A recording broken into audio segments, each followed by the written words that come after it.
मी अस्मिता थोरात. आम्ही आज इथे पुण्याचं ग्रामदैवत असलेल्या कसबा गणपतीचं देवस्थान पाहायला आलेलो आहोत आणि याबद्दलची माहिती घ्यायला आलेलो आहोत सारेजण. आणि हे पुणेकरांसाठी मानवस्थान आहे आणि मातोश्री जिजाबाई आणि छत्रपती शिवाजी महाराज यांचं आदराचं आणि फार महत्त्वाचं स्थान आहे. नावाचं एक गाव आहे श्रीलंकेमध्ये. तिथे बुद्ध स्तूपाच्या वेदिकेवरती गणपती आहे छोटा काढलेला. आणि हे पण साधारणतः इसवी सनाचं 3-4 शतक इथपर्यंत वेदिकेवरती, म्हणजे जे स्तूप आहे त्याच्या वेदिकेवरती जर गणपती सापडलाय आपल्याला, तर मात्र गणपती हा श्रीलंका, अफगाणिस्तान इथपर्यंत पसरलेला गणेश उपासना आपल्याला दिसते. अर्थात ती नंतरच्या काळामध्ये 7व्या शतकानंतर ही चीन, जपान इथपर्यंत ती जाऊन पोचलेली दिसते. चीनमध्ये तर वज्रयान बुद्धिझम, म्हणजे वज्रयान जे बुद्ध धर्म आहे त्याच्यामध्येही गणपतीची उपासना आहे. आणि पुढे गेल्यानंतर कांगीपेन सारख्या काही जपनीज देवता पण गणेशाच्या संदर्भात आणि त्या बुद्ध प्रवासांबरोबरच आपल्याकडे गेलेल्या. श्री गणेशाची पूजा आपण सर्वजण रोज करतो, परंतु या श्री गणेशाचा सांस्कृतिक इतिहास काय आहे, कसबा गणपतीचे महत्त्व काय आहे, या बाबतीत ज्यांनी सखोल अभ्यास केला आहे ते डॉक्टर चैतन्य साठे यांनी आज सर्वांसमोर ही माहिती प्रस्तुत केली. त्याची ही काही क्षणचित्र आपल्यासाठी. परंतु आपण आपला कार्यक्रम वेळेत सुरू करूया. या कार्यक्रमाच्या पाठीमागे आमची जी संस्था उभी आहे, पुणे गुजराती केळवणी मंडळाचे, आमच्या मंडळाचे जे ट्रस्टी आहेत, विश्वस्त आणि आमच्या संस्थेचं कार्यकारी मंडळ जे आहे त्याचे सदस्य CA कानन सर, जे आपल्या आगा खान पॅलेसच्या हेरिटेज वॉकला हजर होते. सरांनी तेव्हा सर्वांशी संवाद सुद्धा साधलेला होता. त्यांचं मी स्वागत करतो. आणि आमचे जे प्राचार्य आहेत डॉक्टर राजेंद्र गुरव सर, ते मुंबईला अगोदर होते, मग ते पुण्याला आले आणि इतिहासाच्याही लोकांच्या डोक्यामध्ये ज्या गोष्टी येणार नाहीत, हेरिटेजचं महत्त्व, ते मुंबईला अनेक हेरिटेज त्यांनी वास्तू पाहिलेले असल्यामुळे पुण्यात आल्यानंतर ते पहिल्यांदा या कार्यक्रमाच्या मागे ठामपणे भरभक्कमपणे उभे राहिले आणि वेगवेगळ्या कल्पना ते सुचवत असतात. आता माझी दमछाक झालेली आहे त्यांच्या वेगाशी जुळून घ्या, कारण मुंबईची माणसं मिनिटांच्या ऐवजी ते सेकंदाच्या काट्यावर पळत असतात आणि मी पुणेरी असल्यामुळे मला तासांवर पळायची सवय होती. पण आता सर आल्यामुळे आमच्या कॉलेजने पण हेरिटेज या विषयामध्ये गती घेतलेली आहे. आणि सरांचं विशेष कौतुक म्हणजे आपण कॉलेजमधून ज्या प्रवेशद्वारातून आत आलेलो आहोत त्याच्या प्रवेशद्वारातच आता आपल्या सगळ्यांचं हक्काचं हेरिटेजचं सेंटर उभं राहतंय. त्याचं सगळ्यात श्रेय आमची तिथे मोठी खोली दिलेली आहे आपल्याला. त्यामुळे आपल्याला एक हक्काचं भूमिका घेण्याचं ठिकाण, पुढचे कार्यक्रम ठरवण्याचं ठिकाण, असं सगळं त्यांनी केलेलं आहे. म्हणजे प्राचार्य एखाद्या विषयाच्या माध्यमाने त्यांचा विषय स्टॅटिस्टिक्सचा आणि त्यांची सगळी मदत आहे हिस्ट्रीला. त्याचं कारण असं आहे की सगळी हिस्ट्री जी घडते ती भूगोल आणि स्टॅटिस्टिक्स, तर ते त्यांनी त्यांचा रोल जो आहे तो अत्यंत महत्त्वाचा पार पाडलेला आहे. मी त्या दोघांचं इथं स्वागत करतो.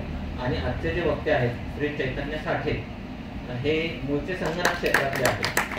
त्यांची ओळख आमची विद्यार्थ्यांनी सुरवे करून देईलच, परंतु एक अत्यंत महत्त्वाची गोष्ट तुम्हाला सांगितली, भारताच्या इतिहासातले सगळे नामवंत इतिहासकार जे होऊन गेले आणि ज्यांनी इतिहासात मोलाची भर घातलेली आहे त्यातले 95% इतिहासकार हे नॉन हिस्ट्रीचे होते. त्यामुळे ते इतिहासाकडे खूप वेगळ्या दृष्टिकोनातून बघू शकले. म्हणून आज त्यांचं गणेशावरती व्याख्यान ठेवलेलं आहे. त्याचा सगळा आपल्याला आढावा घ्यायचा.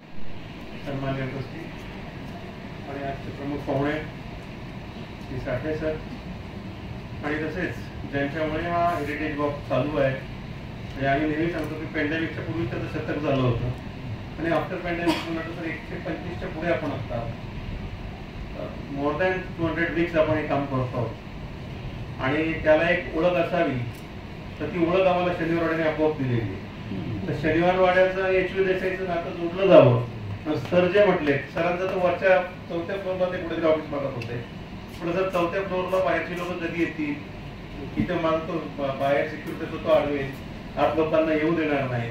पण त्या नशिबाने सर आपल्याकडे बाहेरच जागा होती आणि त्या जागेचं काय करावा प्रश्नच होता. पण माझ्याकडे 2 लोक प्रामुख्याने जे मागणी करत होते, तर त्या आमच्याकडे जागा कमीच आहे, तर एक ऑफिसवर 2-2 गोष्टी आम्ही चालू होतो. तर तसं तिथे एक मोठं आहे कक्ष की ज्याच्यामध्ये 2 वेगवेगळे ऑफिस होऊ शकतात असं माझ्या लक्षात आलं. तेव्हा त्या दोन्ही संघांना आपण मान्यता दिलेली. आणि म्हणजे माझी विद्यार्थी सर जसं म्हणले की 11 वर्ष मी तिथं होतो, तर आपली संस्था 97 वर्ष पूर्ण झालेली, 98 वर्षात पदार्पण करते.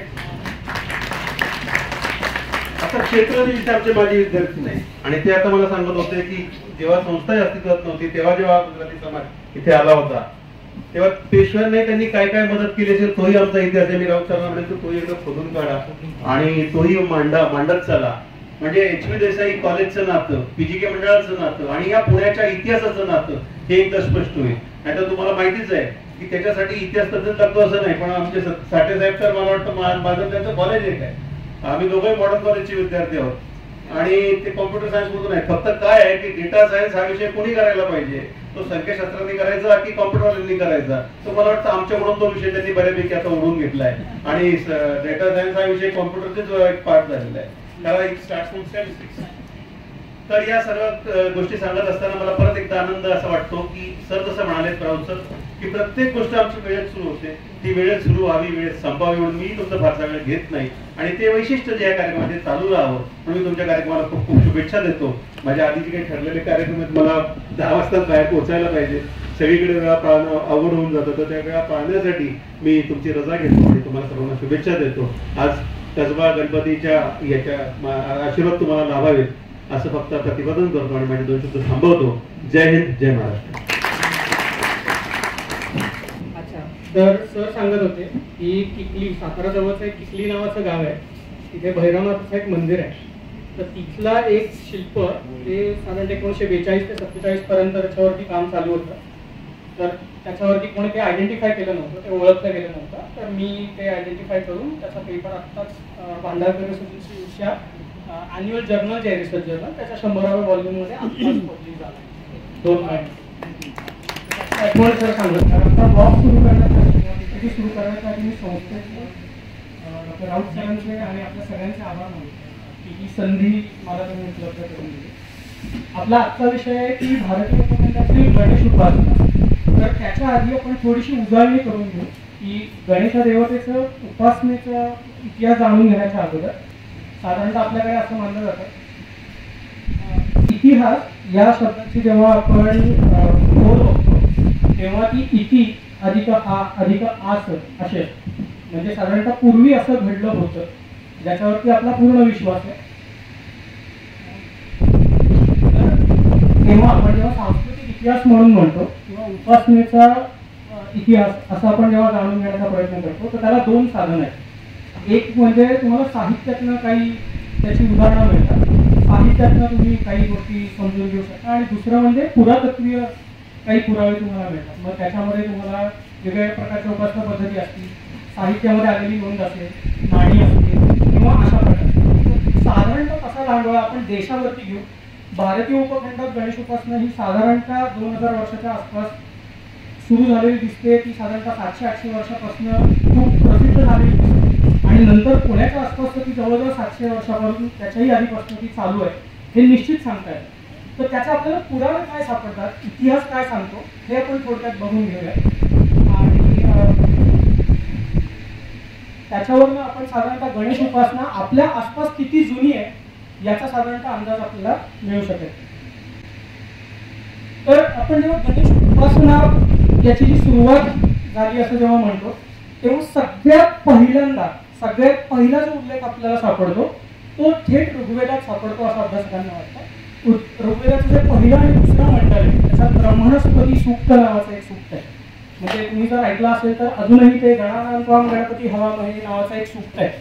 तर ते पूर्वीपासूनच गणपतीचं सूक्त आहे कारण त्याचा गणपती हा शब्द येतो आणि त्यामुळे जे उपासक अभ्यासक असे जे लोक आहेत त्यांचं म्हणणं असं की हा सगळ्यात पहिला गणपतीचा आपल्या वैदिक साहित्यातला उल्लेख आहे. त्याच्यामध्ये फक्त एक छोटासा कॅच आहे की ही जी ब्रह्मणस्पती नावाची देवता आहे ही कुठेही गजानन असल्याचा आपल्याला उल्लेख मिळत नाही. म्हणजे त्या देवतेचं गजानन असणं तिला हत्तीचं मस्तक असणं असा मात्र कुठे उल्लेख येत नाही. तिथे गणपती असा मात्र उल्लेख आपल्याला त्या सूक्तामध्ये दिसतो. त्याच्यानंतरच्या काळामध्ये साधारणतः इसवी सन पूर्व 1ल्या शतकात काही 4 विनायक नावाच्या देवतांचा आपल्याला उल्लेख सापडतो. हे 4 विनायक होते असं त्यांचं म्हणणं आणि त्याचा आपला मानवीय सूत्र, बोधायन मूल्य सूत्र आणि महाभारताचा आदी पर्व आणि नंतरच्या काळात अनुशासन पर्व या दोन्हीमध्ये या विनायक या 4 देवतांचे आपल्याला उल्लेख मिळते. तिथे स्पष्ट उल्लेख हा विनायक असाच येतो. पण हा चार देवतांचा एकत्रित समूह आहे. त्याची नावं आपण पुढे बघणार आहोत. आणि ह्या देवता मात्र हत्तीच्या डोक्याच्या आहेत. ह्यांना हत्तीचं डोकं आहे, हे हत्तीमुख आहे, गजानन आहे, असे मात्र स्पष्ट उल्लेख आपल्याला साधारणतः इसवी सन पूर्व पहिल्या शतकात निश्चितपणे सापडतात. त्याच्यानंतर गुप्त काळ हा भारतीय इतिहासाचा सुवर्ण काळ समजला जातो. तर साधारणतः इसवी सनाचं 4थं शतक ते इसवी सनाचं 5वं शतक या काळात मात्र निश्चितपणे गणेश उपासना ही मोठ्या प्रमाणावर सर्व भारतामध्ये होती. ती गणेशाच्या मूर्तीही त्या काळात आपल्याला दिसतात. आणि त्यानंतरच्या काळात त्या थेट 10व्या शतकापर्यंत 16व्या शतकापर्यंत भारतात सर्वदूर, फक्त भारतातच नाही तर अफगाणिस्तानच्या सीमेपासून, आत्ताचं अफगाणिस्तान जे पूर्वीचं कंधार नावाचं महाजनपद होतं, तिथपासनं श्रीलंका, ब्रह्मदेश आणि नंतर बुद्ध धर्माबरोबर बुद्धिस्ट प्रवासांबरोबर चीन, जपानपर्यंत आपल्याला गणेशाच्या मूर्ती दिसतात. पण भारतामध्ये गणेशी देवता सर्वाधिक लोकप्रिय होण्याचा जो काळ आहे तो साधारणतः 4थं शतक ते 5वं शतक असा आहे, ज्याला आपण गुप्त काळ म्हणतो. आणि मग त्याच्यानंतर आपल्याला 6व्या शतकाच्या नंतर साधारणतः म्हणजे गुप्त काळ संपता किंवा नंतरच्या काळामध्ये सुरुवातीच्या काळात विशेषतः दक्षिण भारतात म्हणजे विंध्याचल ही जर भारताची मध्यरेखा समजली तर त्याचे 2 भाग पडतात. एक उत्तरापथ म्हणजे जो आत्ताचा ज्याला गंगा आणि यमुनेचा जो दोआबाचा प्रदेश आहे, मैदानाचा प्रदेश आहे, आणि खालचा विंध्याचलाचा खालचा. तर तिथे मात्र गाणपत्य नावाचा एक संप्रदाय आपल्याला साधारणतः 6व्या शतकाच्या आसपास सुरू झालेला दिसतो. आणि तो गाणपत्य संप्रदाय जो आहे तो 10व्या शतकापर्यंत त्याच्या पीकपर्यंत, त्याच्या शिखरापर्यंत पोहोचलेला दिसतो. सर्वदूर त्याचे उपासक असलेले किंवा त्याचे पाईक असलेले लोक दिसतात. नक्की विशेष करून पुण्याच्या आसपास आपल्याला खूप अशा खुणा दिसतात की पुणे आणि परिसरामध्ये गाणपत्य उपासना ही खूप पूर्वीपासून आणि निश्चितपणे सांगायचं तर 701 वर्षाच्या आसपास आपल्याला पुरावे त्याचे नक्की मिळाले की पुण्याच्या आसपास असलेली गणेश उपासना. तर हा आणि गाणपत्य किती मोठा असावा म्हणजे तो संप्रदाय किती मोठा असावा तर 8व्या शतकाच्या आसपास अर्थात शंकराचार्यांच्या कालनिश्चितीबद्दल थोडेसे लोकांमध्ये निश्चितता नाही आहे. पण असं जर मानून चाललं की 7वं शतक ते 8वं शतक या काळात जर आदिशंकराचार्यांचा काळ आपण पकडला तर त्यांनी जी स्मार्त पद्धत तयार केली ज्याच्यामध्ये 5 भारतातल्या प्रमुख पंथांचं एकत्रीकरण त्यांनी केलेलं आहे. त्याच्यामध्ये वैदिक काळापासून चालत आलेले सौर उपासक, सूर्याची उपासना करणारे, त्याच्यानंतर शिव वैष्णव तर आपल्याकडे होतेच पूर्वीपासून म्हणजे वेदकाळापासून या 2 देवता मोठ्या झालेल्या, पौराणिक काळात त्याच्या खूपच मोठ्या झाल्या. त्याच्यानंतरची शाक्त ही पूर्व भारतात आणि त्याच्यानंतर ईशान्य भारतात लोकप्रिय असलेली मोठ्या प्रमाणावरती लोकप्रिय असलेली शाक्त उपासना जे शारदीय नवरात्र आपण साजरे करतो आणि अर्थात पूर्व भागात पण म्हणजे गुजरात, राजस्थानमध्ये देखील शाक्त उपासक, महाराष्ट्रात देखील शाक्त उपासक अनेक आहेत.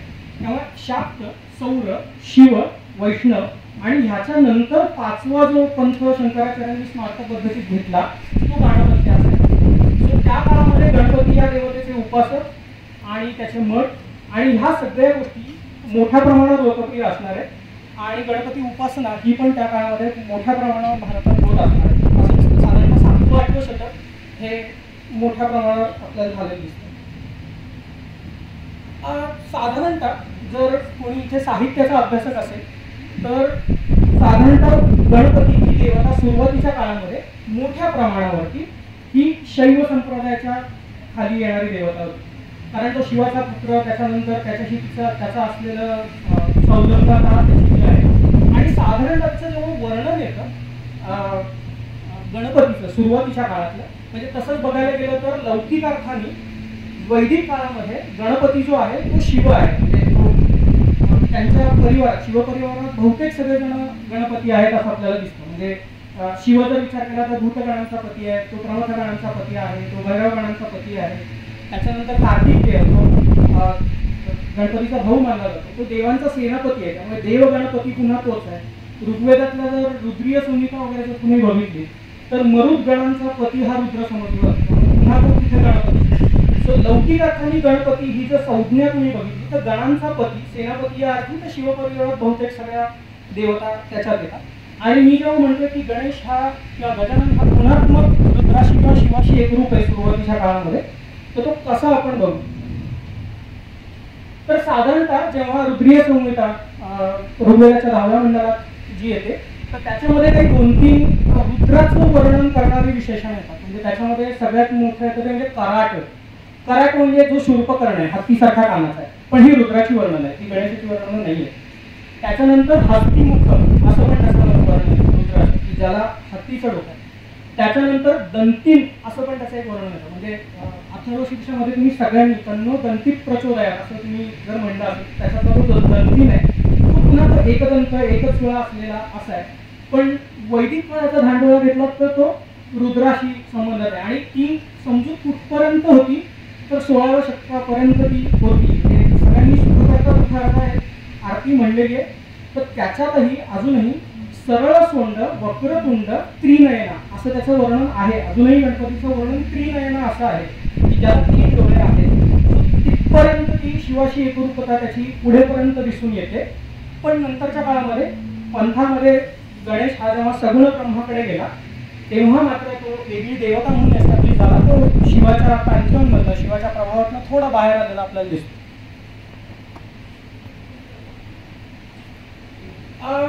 आपण जो तत्पुरुषाय विद्महे वक्रतुंडाय धीमहि तन्नो दन्ती प्रचोदयात् हा जो गणेश गायत्रीचा मंत्र हा जो उपासनेसाठी वापरला जातो, याचा सर्वप्रथम उल्लेख आपल्याला सापडतो म्हणजे तैत्तरीय आरण्यकात. तैत्तरीय आरण्यकामध्ये हा गायत्री मंत्र आहे. पुन्हा जर तुम्ही बघितलं तर याच्यातला मात्र तत्पुरुष हा जो शब्द आहे हा पुन्हा सदाशिवाशी म्हणजे शिवाशीच वैशिष्ट्य असलेलं आपल्याला दिसून येईल. याच्या व्यतिरिक्त कृष्ण यजुर्वेद, ऐतरेय ब्राह्मण, मानव सूत्र, याज्ञवल्क्य स्तुती, बोधायन धर्मसूत्र, महाभारताचं अनुशासन पर्व आणि आदिपर्व याच्यामध्ये मी म्हणलं असं की यांच्यामध्ये विनायक नावाच्या देवतांचं वर्णन आहे. आणि विशेष म्हणजे ह्या देवता वर्णनात्मक थोड्याशा खोडकर आहेत. म्हणजे त्या थोड्याशा खोड्या करतात. पण त्यांना जर तुम्ही त्यांची उपासना केली, त्यांना जर नैवेद्य किंवा बाकीच्या गोष्टी दिल्या तर ते तुमचं कल्याण करतील, ते तुमचं विघ्न दूर करतील असं हे सगळे जण. तो इथे कुठेतरी त्याचा विघ्न हरता हा प्रवास सुरू झालेला आपल्याला दिसतो साधारणतः कृष्ण यजुर्वेद आणि ऐतरेय ब्राह्मणांच्या आसपास. आणि ही साधारणतः इसवी सन पूर्व 2ऱ्या-3ऱ्या शतकात झालेली ही आहे. तर आपण जी विनायक म्हणतो त्यांची नावं मानव विनायक कल्प नावाचा एक ग्रंथ आहे. तर त्याच्यामध्ये ती नावं येतात. त्याच्यामध्ये त्याचं नाव उष्मित, शालकंटक, कुष्मांड राजपुत्र आणि याज्ञवल्क्य आणि उष्मित, देवयजन, शालकंटक आणि कुष्मांड राजपुत्र. याज्ञवल्क्य स्मृती आणि बोधायन सूत्र मात्र इथे आता त्याला अंबिकेचे पुत्र आहेत असं म्हणतात. म्हणजे इथे तो आता शक्तीचा मुलगा आहे, पार्वतीचा पुत्र आहे, इथपर्यंत त्याची ओळख झालेली आपल्याला दिसते. विशेष म्हणजे जर कोणी साहित्याचा अभ्यास करत असेल तर वाल्मिकी रामायण, पातंजलीचं महाभाष्य म्हणजे ते साधारणतः इसवी सन पूर्व 2रं शतक आहे, कौटिल्याचा अर्थशास्त्र, पाणिनीचा अष्टाध्यायी आणि वेदांत निरुक्त जे आहे त्याच्यामध्ये देवताखंड म्हणून एक भाग आहे ज्याच्यामध्ये वेगवेगळ्या देवतांची, तत्कालीन प्रसिद्ध देवतांची नावं आहेत. तर त्याच्यात मात्र गणेश उपासनेचा काही स्पष्ट उल्लेख आपल्याला दिसत नाही. म्हणजे ही नंतरच्या काळात झालेली लोकप्रिय झालेला तो आपल्याला दिसतो. हा मात्र एक हाल सातवाहन नावाचा एक राजा होता, सातवाहन राजा होता. तर त्यांनी गाथा सप्तशती नावाचा एक ग्रंथ लिहिला होता. तर त्याच्यामध्ये साधारणतः इसवी सनाचं 1लं शतक त्याचा काळ समजला जातो. तर तिथे मात्र एक गणावी नावाचा एका देवाचा उल्लेख आहे. तर तो गणावी कदाचित गणपती असावा असं अभ्यासकांना वाटतं. आणि पुढे एक अजून एक राजा आहे सातवाहनांचाच आहे, त्याचं नाव मात्र लंबोदर असल्याचं दिसतं. म्हणजे त्या राजाचं नाव लंबोदर आहे.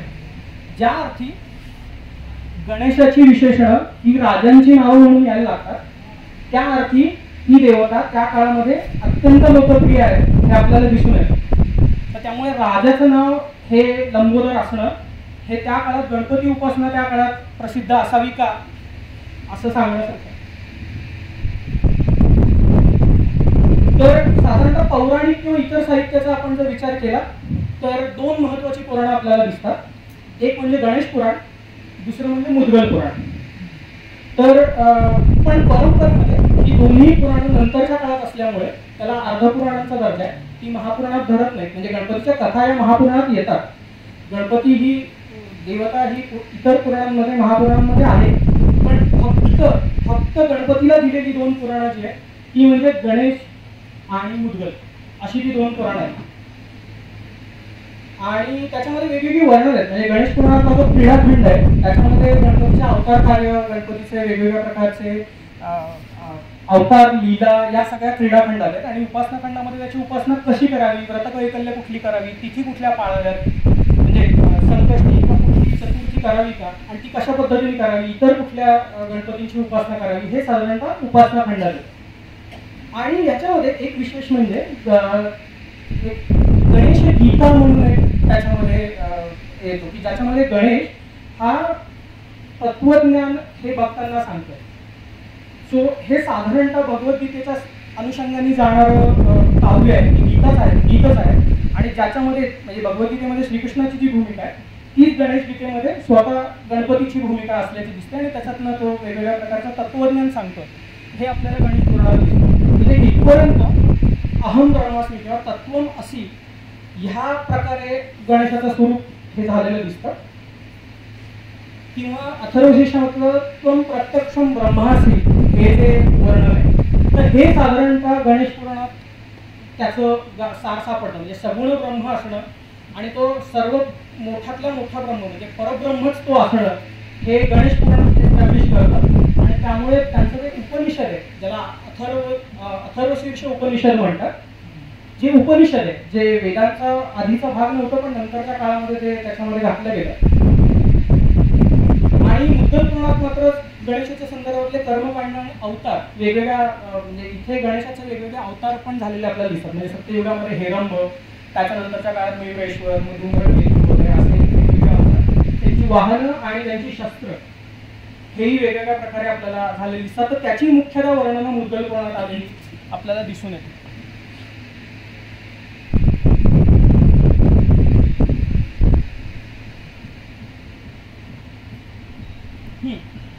एक खूप छान नोंद आपल्याला भारतीय ज्याच्यात मिळते. परदेशी प्रवासी अल्बेर मुनी नावाचा एक अरबी प्रवासी होता. तो जेव्हा भारतामध्ये आलेला होता तो साधारणतः इसवी सनाच्या 10व्या शतकात भारतात आला होता. आणि त्यांनी तेव्हा तिथे एक आपला प्रवास वर्णन लिहिला. आणि त्याच्यामध्ये मात्र तो अल्बेर मुनी नावाचा जो तो वर्णन करतो की महाभारताचं लेखन हे गणपतींनी केलं याचा उल्लेख आपल्याला अल्बेर मुनीच्या प्रवास वर्णनात सापडतो. आणि ही कल्पना पुढेपर्यंत गेलेली दिसते की अंतर्वाटला तुम्ही जर बघितलं तर इथे व्यास उच्च पीठावरती बसलेले आणि त्याच्यापेक्षा खालच्या पीठावरती, कारण तो लेखनिक असल्यामुळे थोड्याशा खालच्या पीठावरती गणेश बसलाय आणि तो महाभारताचे टिप्पण लिहून घेतोय. हे अंकरवाटच्या मंदिरावरती मात्र आपल्याला नक्की झालेलं दिसतं. तर हे साधारणतः 12वं शतक कंबोडियामध्ये आणि 10व्या शतकामध्ये अल्बेर मुनी भारतात आला होता. त्यामुळे ह्या 200 वर्षाच्या काळामध्ये महाभारताचा लेखक हा गणपती आहे हे इथपर्यंत स्पष्ट झालेलं आपल्याला दिसतं. तर पुरातत्वीय पुरावे आपल्याला काय मिळतात, फार सिंधू सरस्वती संस्कृतीच्या काळापासून म्हणजे ज्याला हडप्पा संस्कृती, मोहनजोदडो संस्कृती म्हणतात, तर तिथे जी काही मुखवटे किंवा छोटी खेळणी म्हणू किंवा मूर्त्या म्हणू किंवा अशा प्रकारचे अगदी छोटी आहे. तुम्ही जर बघितलं तर साधारणतः 4.8 सेंटीमीटर बाय 5.4 बाय 4.6 अगदी छोटासा मूर्ती आहे. पण त्याला हत्तीचं डोकं आहे, 2 डोळे आहेत आणि मात्र त्याला मुकुट किंवा फ्लेअर असलेलं आपल्याला दिसतंय. साधारणतः हे आता रिसेंटली आपल्याला सापडलेलं आहे. जो हत्ती किंवा हत्तीच्या स्वरूपात कुठल्या देवतेची पूजा आपल्याकडे होत होती का, ते ह्याच्यावरनं सांगतं की कदाचित होत असावी. त्याच्यानंतर हा जो ठसा सापडलाय हा राखी गडीमध्ये सापडलाय. राखी गडी सिंधू संस्कृतीतलं एक महत्वाचं केंद्र आहे जे ज्याच्यामध्ये आपल्याला साधारणतः इसवी सनाच्या 2ऱ्या शतकाच्या आसपास मातीचा साचा सापडलाय. म्हणजे ज्याच्यामध्ये कोरडी माती भरून त्याचा साचा करायचा आणि तो नंतर ती जी मूर्ती आहे ती सगळी भाजून काढायची. म्हणजे टेराकोटा म्हणजे भाजलेल्या मातीच्या साचे किंवा मूर्त्या ह्या तिथे बनतील. तर हा नक्की तिथे सापडलेला आहे. आणि तुम्ही जर बघितलं तर हा अशा उलट्या प्रकारचा आहे. त्याच्यात माती भरायची आणि तो साचाच काढून घ्यायचा, मोल्डच येतो सापडलेला. तर हा राखी गडीला सापडला. त्याच्यानंतर हे भाजलेल्या नाणं सापडलं. तर हे जे आहे हे हे साधारणतः 4-5व्या शतकात असलेलं भाजलेल्या मातीचं नाणं आहे, ज्याच्या एका बाजूला नंदी आहे आणि दुसऱ्या बाजूला गणपती आहे. 2 हातांचा गणपती आहे साधारणतः. तर हे जे हे पण छोटंसं कॉइन आहे, म्हणजे हे 20 मिलीमीटर बाय 5 मिलीमीटर असं आहे आणि जेवढं 3 ग्रॅमचं नाणं आहे, अगदी बारीक नाणं आहे. तर त्या भाजक्या मातीच्या नाण्यावर मात्र गणपती आपल्याला दिसतो. साधारणतः त्याचं डेटिंग हे 4-5वं शतक, म्हणजे आजच्यापासून साधारणतः 700-800 वर्ष त्याच्याही पेक्षा जुने. आणि विशेष म्हणजे हे जे नाणं आहे हे जुन्या बाजारात एक डॉक्टर पद्मश्री आहेत KEMचे, तर ते डॉक्टर पारखी म्हणून आहेत. त्यांना ते जुन्या बाजारात ते नाण्यांचं शौकीन आहे. ते करता करता त्यांना ते तिथे सापडलं होतं. म्हणजे कुठं आलं होतं माहीत नाही, पण हे नाणं तिथे सापडलेलं आहे, म्हणजे मुंबईच्या जुन्या बाजारात, भेंडी बाजार त्याला म्हणतात तिथे. तर भारतातच ही उपासना होत होती का? नाही, भारताच्या बाहेर पण ती होत होती. आपली जी 16 महाजनपद आहेत त्याच्यापैकी गंधार हे सगळ्यात वायव्येला असलेलं आहे, म्हणजे गंधार आता काबूलचं जे आहे, तर तिथे मात्र 2 महत्वाच्या मूर्ती आपल्याला सापडलेल्या दिसतात. एक जी आहे ती शक्करधर नावाचं एक गाव आहे अजूनही अफगाणिस्तानात. तर साधारणतः इसवी सनाचं 4थं शतक आहे. त्याच्यात हा उभा गणपती आपल्याला दिसतो. हा 4 हातांचा आहे आणि तुम्ही जर बघितलं तर त्यांनी त्याच्या बाजूला जे गण आहे त्याच्या डोक्यावर असा हात ठेवला. So he is kind of protecting. ही शक्करधर मध्ये सापडलेली मूर्ती 4थं शतक. ही एक प्रसिद्ध मूर्ती आहे. ही आहे अफगाणिस्तानच्या गार्देज नावाचं एक शहर आहे त्याच्या जवळ सापडलेली मूर्ती आहे. याच्या खालती तुम्ही जर बघितलं तर इथे लेख आहे. किंजल नावाचा एक राजा होता. किंजल नावाचा तो अफगाणिस्तानचा राजा होता. तो हिंदूच होता, कारण तो स्वतःला हिंदुशाहीचा राजा किंगल असं म्हणायचा. आणि ही महाविनायकाची मूर्ती त्या राजा किंगलांनी तिथल्या मंदिराला व्यालाचं यज्ञसूत्र आहे. व्याल म्हणजे म्हणतो ना आपण फणीवर म्हणजे नाग, ज्यांनी फणीवर पोटाला बांधलाय किंवा वस्त्रासारखा घातलाय, तर म्हणून ते फणीवर बांधला सरळ सुंद वक्रतुंड त्रिनयन असं जे पुढचं आहे. आणि त्यांनी वाघाचं म्हणजे लिटरली तिथे वाघाचे पंजे दिसतात त्यांनी जे कमरेला घातलंय. त्याचे कानही फार सुंदर दिसतात आणि त्याची जी केशरचना वगैरे आहे ती साधारणतः त्या भागात गांधार भागामध्ये सापडणारी रचना असल्याची आपल्याला दिसून येते.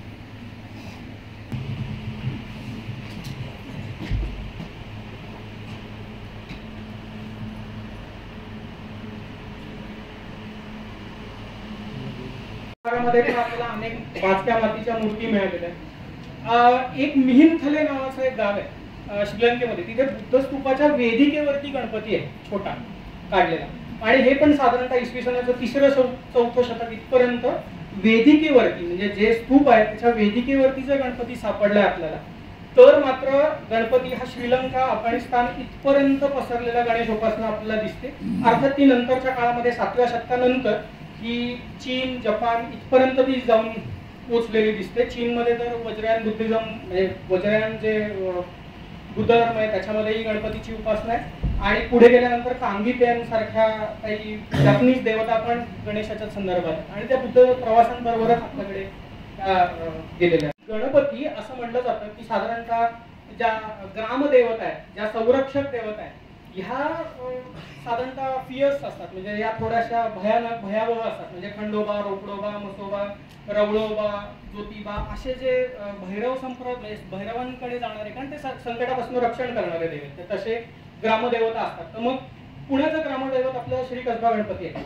तर मग गणपती तुमचा हे कसा, असं अनेक बाहेरच्या गावातल्या लोकांनी मला विचारलं. तर अशा प्रकारचे काही पुरावे सापडतात की गणेश किंवा गजानन हा ग्रामदेवता होता कुठल्या देवाचा, तर नक्की सापडतात. किंवा पिलुशो ओ नावाचे, म्हणजे त्यांच्या जे याच्यात तर पिलुशार किंवा पिलुशो ओ, आणि ती निश्चित हत्तीचं डोकं असलेली एक देवता आहे आणि ती जवळच्या पर्वतात राहते असं वर्णन श्वांगझांग नक्की करतो. आणि तो काय म्हणतो की हा जो पिलुशो आहे ही येणाऱ्या संकटांचं रक्षण करणारी देवता आहे. इन शॉर्ट ही त्या गावाची, बगराम नावाच्या अफगाणिस्तानातल्या गावाची ही ग्रामदेवता आहे. आणि एक गोष्ट नोटीस करायला पाहिजे की तमिळ कोणाला येत असेल इथे, तर पिल्लायार म्हणजे हत्ती किंवा गणपती या अर्थी तमिळमध्ये हा अजूनही शब्द वापरला जातो, पिल्लायार. आणि तिकडच्या देवतेचं नाव हा पिलुशो किंवा पिलुशा असं आहे. सो साधारणतः भाषिक जर बघितलं तर ते जवळ आहे पिलुशाच्या, आणि ती पुन्हा हत्तीच्या डोक्याचीच देवता आहे, गजानन असलेलीच देवता आहे. आणि पुढे मात्र कुषाण काळ ते गुप्त म्हणजे साधारणतः इसवी सनाचा पहिलं 3रं शतक ते 4थं 5वं शतक गणपती हा मोठा देव झालेला दिसतो.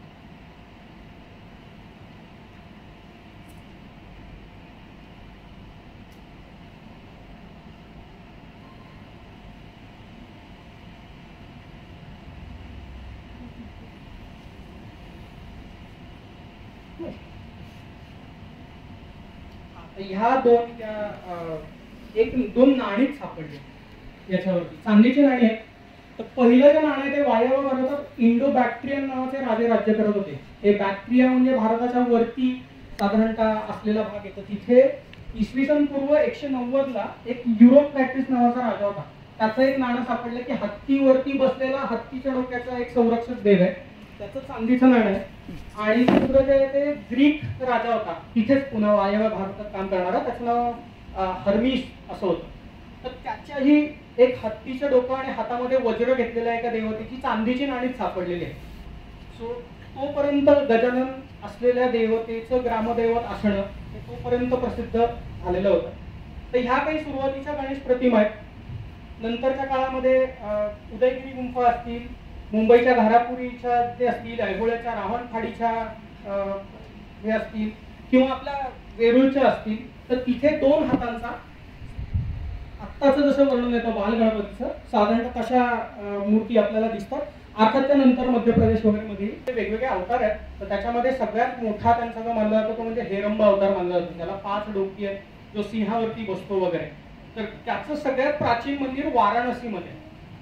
तर वाराणसीचा जो हेरंब विनायक आहे तो साधारणतः इसवी सनाच्या 10व्या शतकात आपल्याला प्रसिद्ध झालेला दिसतो. आणि तमिळनाडूमध्ये तर खूप ठिकाणी, तामिळनाडू, कर्नाटक या भागामध्ये इडागुंजी असेल, त्याच्यानंतर तिरुप्पपुरम असेल, किंवा अजून कोविल असेल, अशा अनेक ठिकाणी गणपतीच्या खूप जुन्या जुन्या मूर्ती आपल्याला दिसतात. साधारणतः इसवी सनाचं 5वं-7वं शतक. सो दक्षिण भारतामध्ये निश्चितपणे भारत गणपतीची उपासना ही मोठ्या प्रमाणात होत असणार. तर हे दाखवायचं कारण म्हणजे आता चाललंय शारदीय नवरात्र. तर म्हणून मी ही कदाचित स्लाइड याच्यामध्ये टाकली आहे. तर आपला जो यवतच्या जवळचं भुलेश्वराचं मंदिर आहे ते आहे शंकराचं मंदिर, पण तिथे 3 ते 4 ठिकाणी स्त्री रूपातला गणेश आहे. तर त्याला वैनायकी गणेश म्हणतात. तो सुरुवातीच्या काळामध्ये मातृका शक्तींमध्ये येतो. सो त्या काळामध्ये ज्या पुरुष देवता प्रसिद्ध होत्या त्यांच्या स्त्री स्वरूपातली शक्ती किंवा त्यांचं स्त्री स्वरूप ही शाक्तांनी स्वीकारलेली दिसते. आणि त्याच्यामध्ये मात्र पुण्याच्या आसपास यवतला भुलेश्वराचं मंदिर आहे. मी संयोजकांना कदाचित असं सांगेन की आपली जर ट्रिप आपण भुलेश्वरला आयोजित करू शकलो तर खरंच बघण्यासारखं आहे ते. तर ती मातृका शक्ती जी आहे विनायकी ती तिथे आपल्याला अनेक ठिकाणी दिसते. सो पुण्याच्या आसपास जर गणेश उपासना जर बघायची असेल तर स्त्री स्वरूपातला गणेश तिथे पूजला गेलाय किंवा किमान तिथे आहे. आणि हे साधारणतः 12व्या-13व्या शतकातलं आहे. म्हणजे शिवाजी महाराजांच्या आधी जवळजवळ 300 वर्ष. राजे आपल्यापासून जेवढे लांब आहेत तेवढं तो काळ त्यांच्यापासून लांब आहे. साधारणतः ड्युरेशन तुम्ही बघितलं. आणि ही जी शक्ती स्वरूप गणेश आहे हे ज्याची वर्णनं पण खूप ठिकाणी येतात, त्याची नावं पण येतात. म्हणजे भेडाघाटच्या 64 योगिनी मंदिरात ही वैनायकी आहे. तिला वैनायकी म्हणतात, विनायकी म्हणतात, गणेशानी, विघ्नेश्वरी, गणेश्वरी अशी खूप सारी नावं आहेत. आणि त्याची मात्र जी शिल्प आहेत ती फार कमी ठिकाणी सापडली आहेत. आपण नशीबवान आहोत की पुण्याच्या जवळच ते आपल्याला सापडलं आहे. म्हणजे ह्याच्या व्यतिरिक्त मदुराईच्या सुचिंद्रमच्या मंदिरातही आहे, चित्रपूरला आहे, मध्य प्रदेशच्या सुहानियामध्ये एक सापडलं आहे, आणि शेवटचं जे 2-3 सापडले ती फक्त भुलेश्वरला सापडले. याच्या व्यतिरिक्त विनायकी नाही सापडली. म्हणून मला ही खरं दाखवायची होती की ती व्यवस्थित स्त्री स्वरूपातला गणेश आहे. खाली उंदीर आहे, तिच्या हातामध्ये परशु अंकुश आहे, व्यवस्थित हातामध्ये मोदक पात्र आहे, आणि मात्र ती स्त्री स्वरूप आहे. सर 1 मिनिट पुढे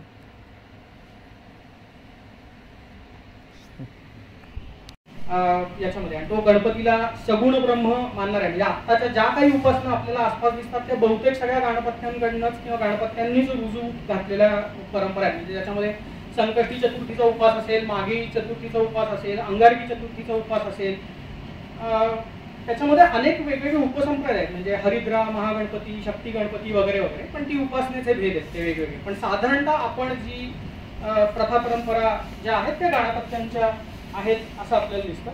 तर पुणे परिसरातली उपासना बघितली तर आपल्याला खूप ठिकाणी सापडतात. म्हणजे मोराया गोसावी तर चिंचवडच्या शेजारीच ते होते.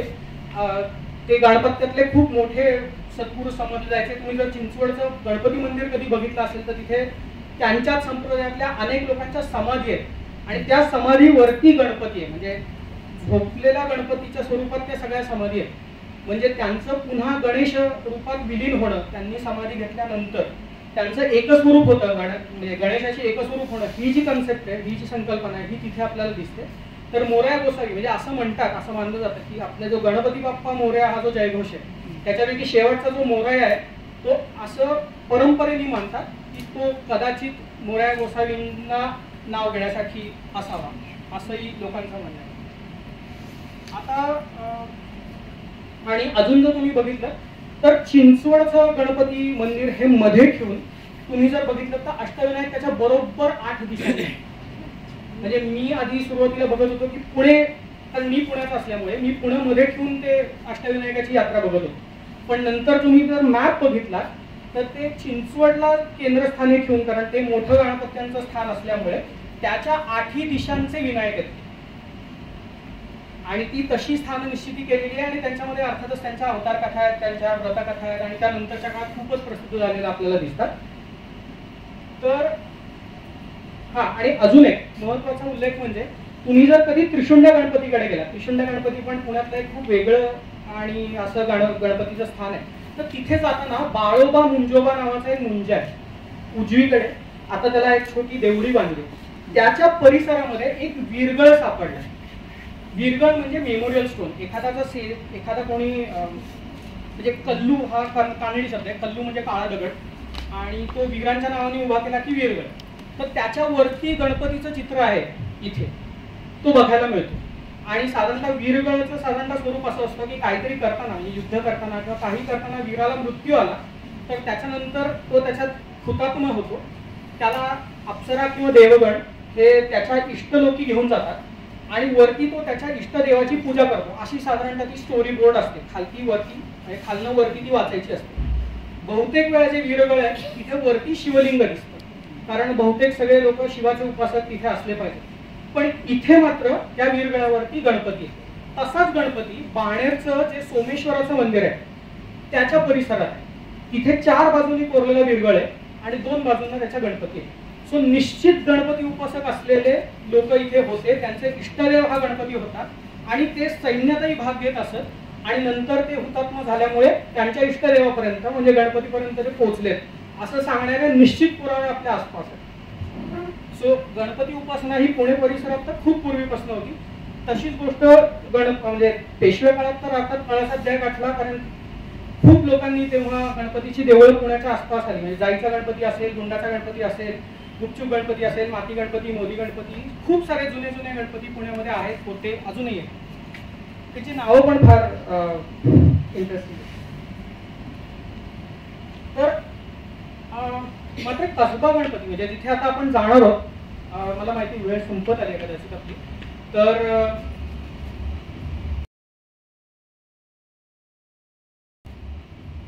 कसबा गणपती हा असं हे नक्कीच आहे की शिवाजी महाराज जिजाबाईंसोबत जिजाबाई मातोश्री जेव्हा इथे राहायला आल्या तेव्हा तो एका पडक्या भिंतीच्या मागे तो गणपती होता असं साधारणतः वर्णन येतं. आणि तो तिथे नव्हता, म्हणजे आत्ताचं जे देऊळ आहे त्याच्या थोडं मागच्या बाजूला गणपतीचं स्थान होतं. म्हणजे तिथनं केदारेश्वराचं मंदिर जर कोणाला माहित असेल, तिथनं पुढे गेल्यावर उजव्या बाजूला गोळात आहे, त्याच्या आसपास कदाचित मूळ स्थान हे गणपतीचं असावं. आणि त्याच्यानंतर गणपतीची इकडे थोडीशी वाढीव जागा घेऊन तिथे जो आत्ताचा दगडी जो गाभारा आहे त्याची नक्की तसबीज ही जिजाबाईंनी केलेली आहे. तेव्हा ते लालमहाल म्हणजे राजमहाल किंवा लालमहाल इथे राहायला आल्या होत्या, तर तेव्हा त्यांनी नक्की त्याची तसबीज मातोश्री जिजाबाईंनीच केलेली आहे हे आपल्याला दिसतं. पण त्याच्यासाठी म्हणजे गणेशाचं स्थान तिथे त्याच्याही आधीपासून हे नक्की निश्चित कळतं. कारण साधारणतः 1613 म्हणजे शिवाजी महाराजांच्या जन्माच्या आधीही 15-20 वर्ष निजामशाहीच्या अंमलामध्ये हे देऊळ होतं आणि त्याच्यासाठी वासलात लावून दिल्याची नोंदी आपल्याला नक्की फरमानात सापडलेल्या आहे. त्यामुळे हे स्थान हे पूर्वीपासून आहे, म्हणजे सुमारे शिवपूर्व काळापासून तर ते निश्चित तिथे आहे. पण त्याला राजमान्यता किंवा त्याचं जे काय म्हणतात त्याला म्हणजे ग्रामदैवत होणं किंवा प्राचीन, कारण तेव्हा पुण्यामध्ये फार कमी देवळं होती. नागेश्वराचं देऊळ होतं, केदारेश्वराचं देऊळ होतं, कंत्याचं देऊळ होतं, अशी फार कमी देवळं त्या भागामध्ये आपल्याला दिसून येतात.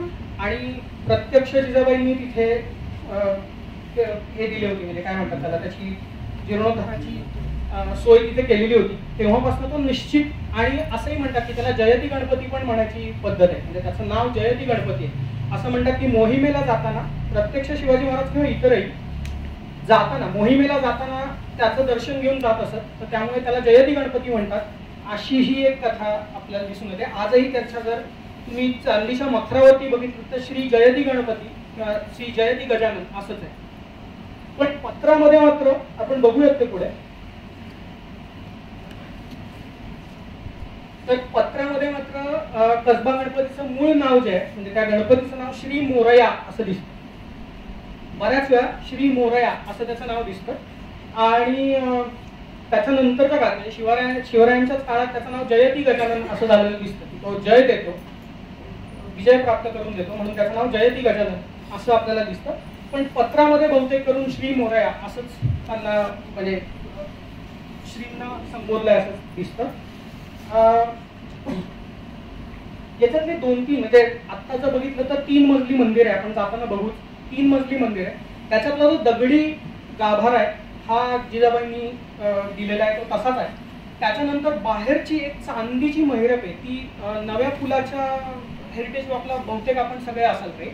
तर ते जे रावबहादूर केंजळे त्यांनी कॉन्ट्रॅक्ट घेतलं होतं नव्या पुलाचं बांधायला, आणि तो पूल बांधला जात नव्हता अशी एक कथा आहे त्याच्यामध्ये. त्यामुळे त्यांनी नवस बोलला देवाला की मी तुझ्या इथे पूल बांधतोय, म्हणजे जवळच आहे ना कारण ते, तिथे पूल बांधतोय, तो पूल राहू दे, मग मी तुला चांदीचं मखर करून देईल. तर ती जी चांदीची प्रवळ बाहेरच्या बाजूने आहे ती रावबहादूर केंजळनी साधारणतः 1848 मध्ये दिली आहे, असं अशी एक नोंद आहे की ती त्यांनी तशी दिलेली आहे. आणि तिथे 2 चित्र आहेत. एक गरुड हनुमानाचं चित्र आहे दरवाजावरती, आणि त्याच्या शेजारी जय विजय किंवा द्वारपालाचे, शक्यतो जय विजय हे विष्णू मंदिरात असतात, आमोद प्रमोद किंवा असे म्हणजे गणपतीच्या वेगळी आहेत. पण तिथली जी जय विजयाची चित्र आहेत, ज्याचे जे विष्णू स्वरूप द्वारपाल आहेत, ती चित्र असं म्हणतात की बाबासाहेबांचे वडील, बाबासाहेब पुरंदरांचे वडील मोरेश्वर पुरंदरांनी काढलेली आहे. तर तिथे सुरूचे खांब आहेत, म्हणजे आपण जेव्हा जाऊ तेव्हा सुरूचे खांब आहेत, चांदीच्या हंड्या आहेत, साधारणतः मराठी शैलीचं तिथे वातावरण आहे. आणि नंतरच्या काळात म्हणजे हे पत्र सापडलं, हे अस्सल फरमान आहे, हे अस्सल फरमान आहे, शिवाजी महाराजांचं अस्सल फरमान आहे. 16 मार्च 1647 हे फरमान आहे. आणि त्याच्यामध्ये तुम्ही जर बघितलं असेल तर इथे महाराजांची मुद्रा आहे प्रतिपद चंद्रलेखेवर, आणि त्याच्या शेजारी जो मायना आहे तिथे श्री मोरया असं लिहिलेलं आहे. आणि हे पत्र काय सांगतं, हे द्विभाषिक आहे, फारसी आणि मराठी म्हणजे असं ते पत्र आहे. तर त्याच्यामध्ये असं आहे की माणगाव जे आहे ना, म्हणजे आत्ताचं हिंजवडीच्या पलीकडचं गाव, तिथनं गणपतीच्या नंदादीपासाठी रोज अर्धा शेर तेलाची तजवीज करण्याची आज्ञा महाराजांनी दिलेली आहे. म्हणजे तेव्हा हिंजवडी हे छोटंच गाव होतं, त्याच्या मागचं माणही छोटंच गाव होतं, पण त्या माण गावातनं अर्धा शेर तेलाची रोजची गणपतीच्या नंदादीपाची व्यवस्था करावी असं महाराजांचं हे पत्र आहे. ते मायना श्री मोरया असं आहे, जर तुम्ही बघितलं. पेशव्यांकडनं भाद्रपद गणेशोत्सवाला ही देत असत, आणि महाराजांकडनं पण नंदादीपाला ते दिलेच जात होते. तर साधारणतः म्हणजे हे मी आत्ता स्लाइड घेण्याचं कारण की तिथे आपली गडबड होऊ नये म्हणून हे साधारणतः आपण बघू. तिथे गेल्यानंतर 3 मजली मंदिर आहे, तिथे सुरूचे खांब आपण बघू. तिथे टिपिकल रचना आहे, म्हणजे तिथे काय म्हणतात त्याला, ओसरी आहे, दरवाजा आहे, द्वारशाखा आहे, त्याच्यानंतर हंड्या आहेत, त्या तुळ्या ज्या आहेत त्याही टिपिकल मराठी पद्धतीच्या आहेत, सुरूचे खांब आहेत, त्याला महिरप आहेत, ही मराठी पद्धतीची आहे. हा, अजून एक सांगायचं म्हणजे गणपतीच्या बाबतीत दोन कथा आहेत, म्हणजे त्या सांगतो आणि मग मी थांबवतो, बहुतेक आपण बराच वेळ घेतलेला आहे. तर एक म्हणजे ती गणपतीची मूर्ती स्वयंभू आहे असं म्हणतात, आणि दुसरं असं म्हणतात की हे जे ठकार कुटुंबी आहे ज्यांच्याकडे त्या गणपतीची कायमची व्यवस्था आहे, त्या विनायक भट्ट ठकार जे आहेत, तर ते इंडी नावाच्या गावामध्ये होते. ते विजापूर अंमलात, विजापूर इलाक्यामध्ये कर्नाटकातलं कुटुंब, तिथल्या राज्यकर्त्यांना कंटाळून ते पुण्यात आले आणि मध्ये इथे स्थायिक झाले. तर आपला जो खिंडीतला गणपती पार्वतीनंदन म्हणजे गणेश खिंडीतला जो गणपती आहे त्याच्या मंदिरात म्हणे त्यांना दृष्टांत झाला की इथे गणपतीचं स्थान आहे आणि ते इथे येऊन त्यांनी केलं, अशी एक कथा सांगितली जाते. पण अर्थात त्याच्यात फारसं तथ्य नसावं, कारण गणपतीचं स्थान हे खूप पूर्वीपासून इथे होतं. निजामशहाच्या काळापासून त्याला तनखा दिल्याची फर्मान आहे. आणि दुसरं एक म्हणजे अशी एक कथा सांगितली जाते की महाराज जेव्हा कैदेत होते तेव्हा ते कधी सुटतील याच्यासाठी त्यांना विचारलं. ते म्हणे ज्योतिषी होते, फलज्योतिषी होते, आणि जिजाबाई त्यांना विचारायला गेले की राजे कधी सुटतील, आणि साधारणतः त्यांनी तारीख वार बरोबर सांगितली. आणि मग त्याच्यानंतर तो जो दगडी गाभारा आहे हा जिजाबाई त्यानंतर बांधला, अशी पण एक कथा आपल्याला त्याची दिसून येते. पण तो साधारणतः तांब्याच्या आकाराचा गणपती असावा आणि नंतर शेंदूर लावून तो साधारणतः 3-3.5 फूट आवरस सवरस झाला असावा असं वाटतं. पण आत्ताचं जे स्वरूप आहे ते तसंच आहे. आणि असं म्हणतात की त्याच्या डोळ्यामध्ये हिरे जडवलेले आहे आणि त्याच्या बेंबी नाभीमध्ये एक माणिक आहे. आणि नंतरची उपकरणं ही पेशव्या आणि यांच्यापासून त्यांना मिळाली आहे. तर हे या दोनच कथा मला सांगायच्या होत्या. आपण जर बघितली वरतीही बसायची सोय असते बऱ्याच वेळा. त्याच्यानंतर वरती जर तुम्ही पोळ्या बघितल्या किंवा जर छत बघितलं तर तशी रचना ही, आणि वरती नगारखाना आहे त्याच्यावर. सो नगारखाना हा काही ठराविक सणाला इथे वाजवला जात असे.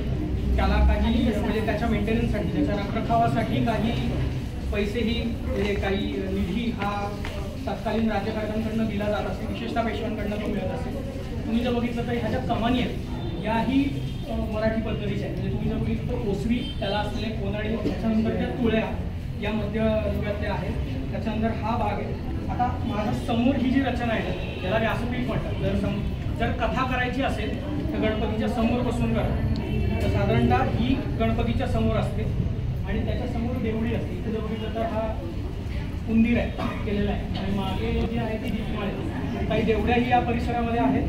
तुम्ही जर बघितलं तर गणपतीचा आतला मूळचा दगडी जो आहे तो साधारण 1639 मध्ये जिजाबाईंनी काही पैसे देऊन केला गेला होता. त्याच्या आधी म्हणजे मंदिराचे वंशपरंपरागत जे पुजारी म्हणून आपण, तर ते जे प्रकार घराणं जे आहेत त्यांच्या तिथे होता. तर असं म्हणलं जातं की जेव्हा आदिलशाही काळामध्ये पूर्ण बेचिराग झालं होतं पुराण जगदेवाच्या नंतर, तर तेव्हा गणपती एका पडक्या भिंतीच्या मागे होता. स्वयंपाकघराच्या एका पडक्या भिंतीच्या मागे तो होता. अशी ही कथा येते की ते विनायक भट्ट प्रकारचे होते. तर त्यांच्या स्वप्नात त्यांना दृष्टांत मिळाला पार्वती नंदनाच्या मंदिरामध्ये. आणि मला इथनं बाहेर काढा असा गणपतीचा त्यांना दृष्टांत झाल्यानंतर त्यांनी इथे ते आले आणि नंतर जिजाबाईंनी त्याची सोय केली. एक नंदादीप आहे तिथे. तो मी जसं म्हटलं तसं आपण जे फरमान बघितलं त्याच्यामध्ये माण गावातनं अर्धा शेर तेल हे रोज गणपतीला करण्यात यावं असं त्याची रचना होती. साधारणतः आपण बघूयात ही जी 2 चित्र आहेत म्हणजे या मारुतीच्या खालची आणि गरुडाच्या खालची ही जी 2 चित्र आहेत ही मोरेश्वर पुरंदरांनी काढलेली आहेत. म्हणजे बाबासाहेब पुरंदरांचे वडील. हा मोद प्रमोद आहेत, जय विजय आहेत. ते बहुतेक त्यांच्या रचनेवरनं साधारणतः, कारण गणेश पुराण किंवा मुद्गल पुराणानुसार त्याचे जे द्वारपाल आहेत ते गणेशमुखीच असतात असावेत असा साधारणतः आहे. ते जे ते जय विजय तर ते मोरेश्वर पुरंदरांनी काढले. साधारणतः 1940च्या आसपास ते बांधलं. त्याच्यानंतर केंद्रांनी ही बाहेरची जी चांदी आहे त्याची मैरप नव्या पुलाच्या बांधकामाच्या नवसाच्या प्रित्यर्थ केलेली. आणि नंतर ही साधारणतः रचना आहे. तुम्ही जर बघितलं तर तेवढं डेकोरेटिव्ह इथे नाही आहे, पण काही पाना फुलांची नक्षी तुम्हाला दिसते. त्याच्यानंतर लाकडी दरवाजे आणि आत गेल्यानंतर आपण गणपतीचं दर्शन घेऊ. त्या मैरपेवरती एक वरती ललाटबिंदूवरती गणपती. सो साधारणतः कुठल्याही मंदिरात जाताना पूर्वीपासून यादव काळाच्या आधीपासून त्या देवतेचं चित्र तिथे करण्याची पद्धत होती. नंतरच्या काळामध्ये गणपतीच तो तिथे यायला लागला म्हणून त्याला गणेशपट्टी म्हणतात. कधी पण जर तोरण लावायचं असेल तर गणपती तिथे लावायची पद्धत अजूनही आपण ठेवलेली आहे. हो, उजव्या सोंडेच्या गणपती कारण काय हा प्रश्न मला गणपतीच्या संदर्भात खूप वेळा विचारला गेला. तर उजव्या सोंडेचा गणपती हा गणपतीची उपासना ही 2 प्रकारची होत होती.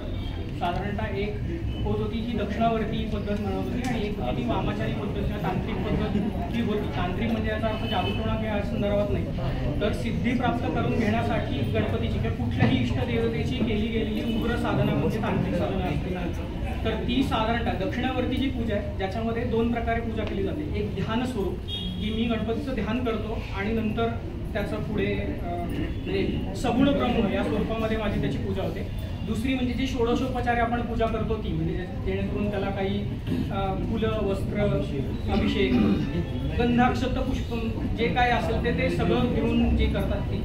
तर विशेषतः तुम्ही जर गणपती स्तोत्र ऐकलं असेल तर त्याच्यामध्ये खालती एक फलश्रुतीमध्ये सर्व सिद्धी लभेल असं एक फलश्रुती आहे. तर ती जी सिद्धी आहे तर त्याच्यामध्ये 8 सिद्धी मानल्या जातात आपल्याकडे. तर ती लघिमा, गरिमा म्हणजे आकार लहान करणं, मोठा करणं, आकाशगामी करणं असे काही त्यांची समजूत त्या काळात होती.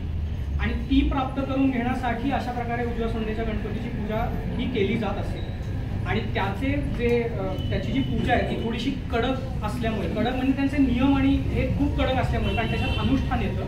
साधारणतः ओलेत्यानी करणं किंवा अग्नीच्या संदर्भात करणं, उघड्यानी करणं, एकमुखता म्हणजे एकदा वेळ जेवून किंवा न जेवता अशा पद्धतीच्या खूप कडक त्याचे नियम असल्यामुळे, सिद्धी प्राप्त करून घेण्यासाठी ती अनुष्ठानं असल्यामुळे त्याच्यासाठी तो उजव्या सोंड्याचा गणपती हा बऱ्याच वेळा पूजला जाईल. आणि मग त्याचं अनुष्ठान हे अवघड आहे, कठीण आहे. हे जेव्हा आपल्याला कळायला लागलं तेव्हा तो उग्रह करू नये, म्हणजे जो गृहस्थ आहे त्याला ते जमणार नाही म्हणून ते करू नये अशी जी पद्धत पुढे आली. ते बाकी काही त्याच्यामध्ये विशेष पुराणामध्ये असं काही उल्लेख आहे ना, कडक वगैरे असं ते अनुष्ठानाच्या बाबतीतला विषय. हा पेशंटच्या म्हणजे त्याचं उंची कमी असणं, त्याचं लंबोदर असणं, त्याचं हत्तीचं डोकं असणं हे यक्षाच्या संदर्भातच आहे. म्हणजे ते तशीच उपासना आहे आणि तशा प्रकारची मतही अनेक लोकांनी मांडले. त्याच्यापैकी सगळ्यात महत्त्वाचं मत जे मांडलं ते डॉक्टर ढवळीकरांनी मांडलेलं आहे की त्यांना गणेशाच्या अभ्यासासाठी पद्मश्री, म्हणजे फक्त गणेशाच्या अभ्यासासाठी नाही पण पुरातत्वासाठी त्यांना पद्मश्री देण्यात आलं होतं. तर त्यांचं एक आशियाचे आराध्य दैवत गणेश म्हणून एक पुस्तक आहे किंवा डॉक्टर मेल ब्राऊन म्हणून एक आहे, त्यांचं काही रिसर्च पेपर्सचं कलेक्शन आहे. तर त्याच्यात ते हे म्हणतात की साधारणतः आयकॉनोग्राफिकली मूर्तीशास्त्राच्या नियमानुसार तो यक्षाच्या जवळ जर परंपरे, जैन परंपरेत येतो. हो बरोबर, तेवढं सांगितलं जास्त देवनागरी लिपी आणि गणपतीचा काय संबंध आहे? असं म्हणतात की देवनागरी अशी परंपरेने चालत आलेली पद्धत आहे की गणेश आणि देवनागरी ही म्हणजे गणेशांनी तयार केली किंवा महाभारत लिहिताना. पण तसं तर काही नाही आहे, कारण ती लिपी वेगळ्या पद्धतीने गेली. कदाचित नंतरच्या काळात जेव्हा गणपती हा देव, हा विद्यांचा अधिपती म्हणून पुढे आला गेला तेव्हा कदाचित असं कळलं असावं की शेवटी ही ज्ञानाची लिपी आहे, कारण आपण लिहून ठेवणार आहे. कारण वेद काळामध्ये लिहून ठेवायची पद्धतच नाही. म्हणजे असंच त्यांचं मत आहे की वेद जर लिहून ठेवले तर ते अपौरुषी आहे, ते लिहून ठेवलं तर पवित्रता कमी होती, अशीच वेद काळातली मान्यता आहे. सो ती जेव्हा लिहून ठेवायची वेळ आली तेव्हा ती लिपी डेव्हलप झाली असणार आहे. आणि अर्थातच तो देव तिथे असल्यामुळे त्याला म्हणजे त्याला कला किंवा विद्यांचा अधिपती मानला गेल्यामुळे त्याचं कर्तृत्व त्याला दिलं गेलं असणार. आतापर्यंत संस्कृतच्या नंतर मला वाटतं किंवा त्याच्यानंतर सगळ्यात जास्त सायंटिफिक लिपी देवनागरी स्क्रिप्ट ज्याला म्हणतात. त्यामध्ये शिंतो किंवा या जुन्या याच्यात गेला त्याच्यामध्ये अजून विनायक म्हणून गणेश आहे. अर्थात आता पण दुकानच्या वज्रयान पद्धतीमध्ये गणपतीची उपासना नसते. म्हणजे मंजुश्री कल्पसूत्र नावाचा जो ग्रंथ आहे त्यांचा, त्या मंजुश्री कल्पसूत्र ग्रंथामध्ये विनायक उपासना आहे. बोधायन्वय सूत्रांमध्ये पण आहे. अजून काही शंका?